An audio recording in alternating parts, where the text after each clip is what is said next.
আসসালামু আলাইকুম। হাফিজ আইটি পয়েন্টের তরফ থেকে আমি হাফিজ মুরসালিন। সম্মানিত প্রিয় ভিউয়ার্স, আপনারা দেখতে পাচ্ছেন আমাদের এখানে একটি ফোন আছে। সেই ফোনটা হচ্ছে আমি আপনাদেরকে বর্নি স্কিমেটিকের মাধ্যমে দেখাচ্ছি। এটা হচ্ছে স্যামসাং M32, মডেলটা দেখতে পাচ্ছেন M325।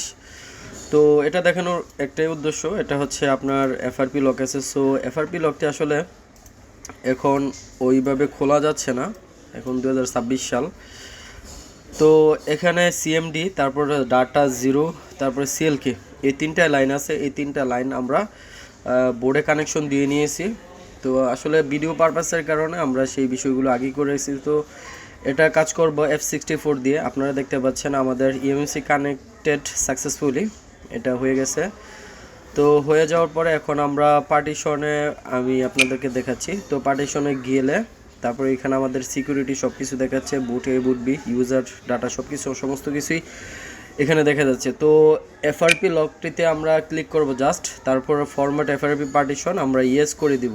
তো আমরা ইয়েস করলে এখানে দেখাচ্ছে পার্টিশন এফআরপি ফরম্যাট সাকসেসফুল দেখাচ্ছে, পার্টিশন প্রিসেন্ট ফরম্যাট সাকসেসফুল।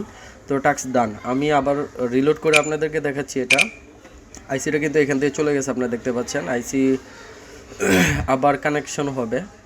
তো কানেকশন হলে এখানে আপনার এটার হেলথ দেখাচ্ছে 40 থেকে 50%, ডিভাইস লাইফ টাইম ইউজ হয়েছে।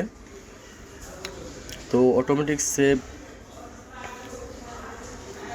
তো এখানে দেখতে পাচ্ছেন এফআরপি লক নট অ্যাক্টিভ। এর আগে আমরা এখানে কিন্তু দেখেছিলাম এফআরপি লক অ্যাক্টিভ, এই যে উপরে দেখতে পাচ্ছেন এফআরপি লক অ্যাক্টিভ। তো এইভাবে আসলে এফআরপি লকগুলো খোলা যায়। আপনারা আমাদের ভিডিওর মাধ্যমে যদি উপকৃত হয়ে থাকেন তাহলে ধন্যবাদ তো অবশ্যই জানাবেন। তো ভালো থাকেন। আসসালামু আলাইকুম।